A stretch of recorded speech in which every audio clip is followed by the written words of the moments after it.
Hello everyone, this is Sagar Wag, and in this video I am going to talk about what is abstract factory design pattern, why to use it, when to use it, and how to use it.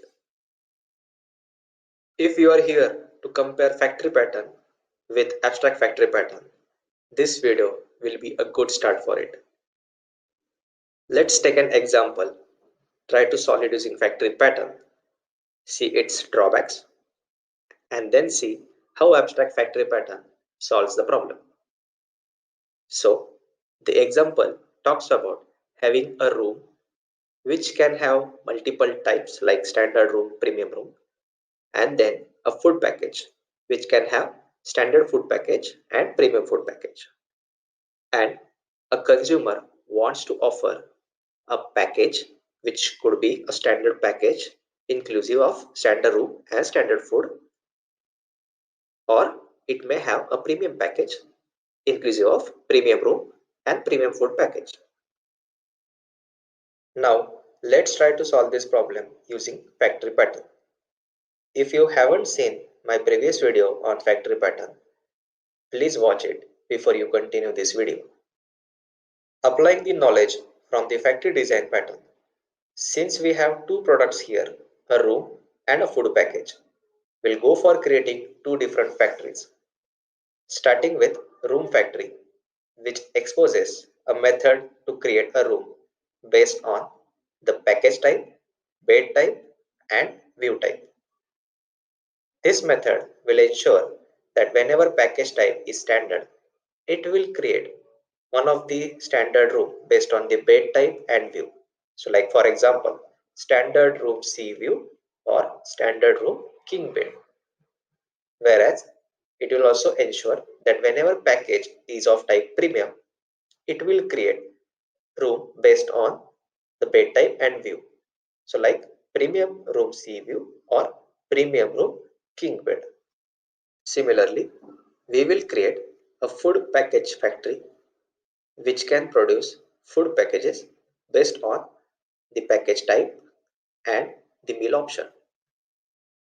Well, now since both factories are ready, let's see how consumer will utilize them to create either standard package or a premium package. From the consumer end, consumer will first initialize both the factories, and then based on the type of package required, it will create either the standard room and standard food package or premium room and premium food package. This looks a simple and promising, but it has a hidden major problem. Once we understand that problem, we will come to know that why factory pattern is not suitable for such kind of problems. So let's take a look at it. If you recall the problem, it was not just creating any room with any food package. Well, that has to be specific to a category or a family. So, for example, if you need a standard room, definitely the package must have a standard food package only. You cannot just pair a standard room with a premium food package because that won't be the right package formation. But this factory pattern approach clearly allows consumer to create a standard room and to create a premium food package because the factory exposes the package type with it, and your customers are not going to be happy because the package formations might be a problematic. This clearly is a need where you want multiple types of products that belongs to the same category. So for example, if you go to Apple factory and ask them to provide you an iPhone with a charger, you're definitely going to expect an iPhone charger only. You will not expect that with iPhone you will get a Samsung charger, right? Well, abstract factory pattern helps you to solve such kind of problems where you can have a factory which produces multiple types of products based on their family or a category. So, as in our case, instead of having room factory and food package factory, we can have a categorized factory, standard trip factory and premium trip factory, where Standard trip factory will be responsible to create standard rooms and standard food packages, whereas premium trip factory will be responsible to create premium rooms and premium food packages. And from the consumer point of view, instead of receiving room factory or food package factory, consumer will now receive either of standard trip factory or premium trip factory. So any room or food package created using either of these factory will always belong to the same category. Let's try to apply this theory to our current problem and see how it works. We will start with creating an abstract factory, say package factory, which defines two abstract methods.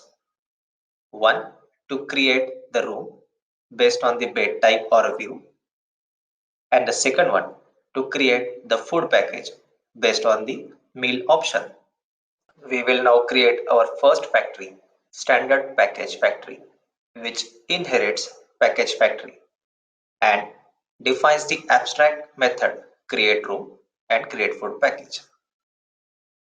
The create room method will create the standard rooms based on the bed type and the view.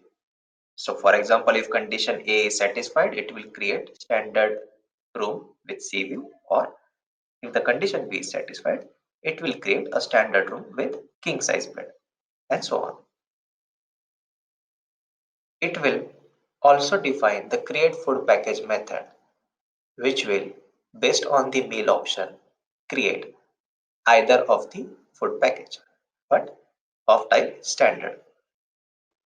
Similarly, we will create premium food package factory inheriting from the same abstract factory, and it will define create room and create food package to create premium rooms and premium food package. Now, from the consumer point of view, consumer will create either standard package factory or premium package factory.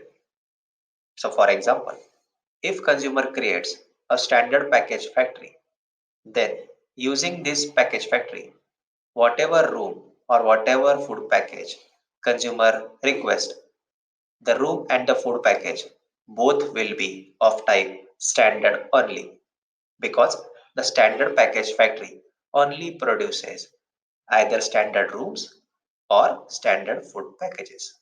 See, this is the beauty of implementing abstract factory design pattern. It clearly categorizes the factories so that each factory, when accessed by consumer, produces different items which belongs to the same category.